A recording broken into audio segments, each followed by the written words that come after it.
What's up YouTube, InfectedXenon here, coming at you guys with an episode of Broken or Bluffin. I haven't done one of these in a while, and I thought I'd make a pretty decently long video discussing the card Light and Darkness Dragon.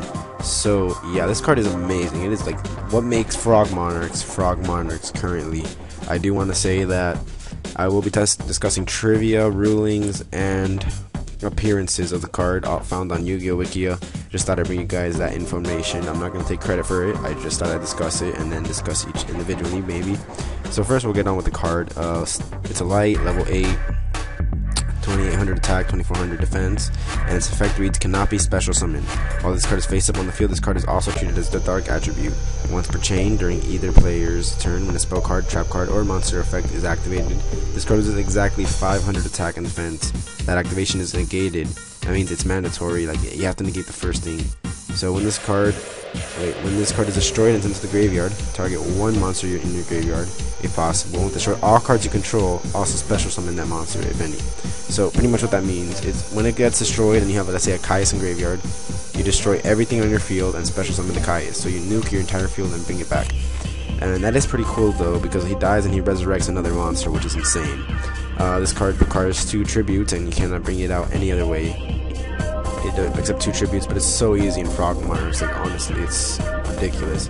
And what the once per chain means is, okay, let's say you activate Dark Hole, I negate it. Because Light and Darkness Dragon doesn't have an optional effect, you negate it. You can't be like, oh, I think I'll negate it. No, you negate it. And that's what stops Light and Darkness Dragon from being too broken, because you can Heavy Storm a blank field, I believe, and he'll have to negate it. And let's say you have a set Compulse and you activate Heavy, negate, and then you chain Compulse to the Light and Darkness Dragon, and the Light and Darkness Dragon cannot negate it because it's only once per chain. So that's really key, and yeah. So let's get on with some trivia because that's always fun. And this card is mega broken. If you think otherwise, you're gonna have a bad time. So it's what made, you know, what's it called? Elemental Dragons more OP, going Drago, sack 2 tokens, tribute them off, and summon Lad is what made them broken. And I don't know if people don't run that variant. That'd be the variant I would run if I had $5,000 to make the deck. So this card has a similar effect to Stardust Dragon Assault mode, but instead of dying, it loses 500 attack and defense. It's pretty cool, you know. Stardust Assault is pretty insane. And this Halo feature right here is also present in Arc Lord Christia, BLS, Chaos Emperor Dragon, Master Hyperion, and Machina Peacekeeper. So this Halo, pretty OP monsters, except Machina Peacekeeper. He's just like, yo, what's good? Because I suck. Because he sucks really bad.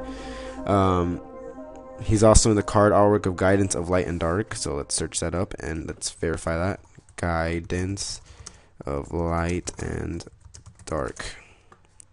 Oh, I spelled that wrong, didn't I? I think there's 2 spaces here or something. Yep. What the? Guidance. I'm spelling this wrong, I guess.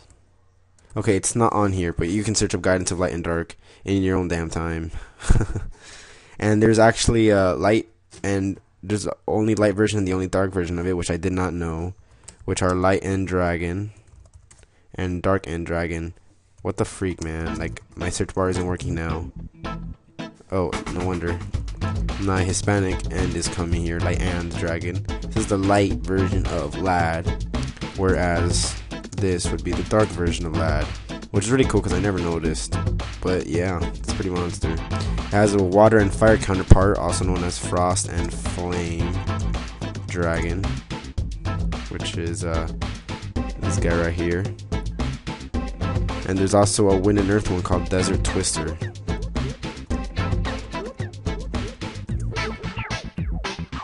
So yeah, those are our counterparts of him.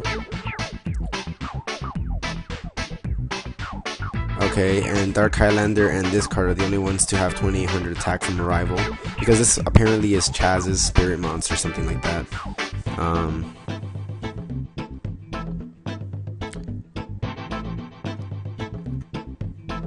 Yeah, that's and it's also given away in the first manga, even though it's not used, but the spirit form is. And like I said, it's Chaz's spirit monster in the Yu-Gi-Oh manga. And some tips is, okay, this card can be searched by Tempest, Dragon Ruler of Storms. This card can be tribute summoned with one tribute using Totem Dragon or Kaiser Seahorse. When Lad is destroyed, special summon Felgrand Dragon or Dark Blaze Dragon to gain this effect. You can also special summon Light Pulsar Dragon with this card's effect to create another defense line, or if this card was destroyed during your battle phase, you can special summon Red MD instead. Use cards like Giant Germ, Nimble Momonga, and Graveyard Spy to maintain enough field presence in order to summon Lad.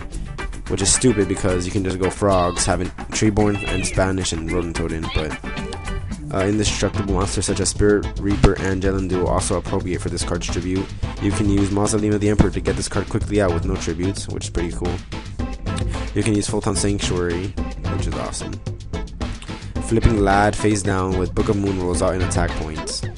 Will reset its attack points. This can only be applicable when the attack and defensive Lad are 800, 400, or if it must be chained to Light and Darkness Dragon's effect. Because yeah, it can only be used once per phase. Remember that. And Chalice is the same thing. So let's say you attack, they activate Mirror Force, you chain Chalice, you negate, and then chain Chalice. He'd be at 3200, and then next turn he'd be 2800 again. When this card's effect, special summon Herald of Creation while you have a Treeborn Frog in your graveyard during your standby phase, because Light and Darkness Dragon destroyed all of your cards during the previous turn. You can special summon Treeborn, discard a card with Herald's effect to return the dragon to your hand, and then tribute those two to tribute summon this card. Dang, there's a lot, and I'm not even reading them. You get the point. They're like pretty mediocre plays. But your main play is to use this in Frogs or Elemental Dragons. This card is amazing, guys, and yeah. Let me know what you guys think. I think this card is mega busted. I'd say it's a 7, 8, or 9, around that specter. It's not a 10 because it would be banned if it was a 10. Like, let's be realistic. But it's really good, and that is pretty much it for this episode, guys. InfectedXenon, rate, comment, subscribe. Peace out, guys.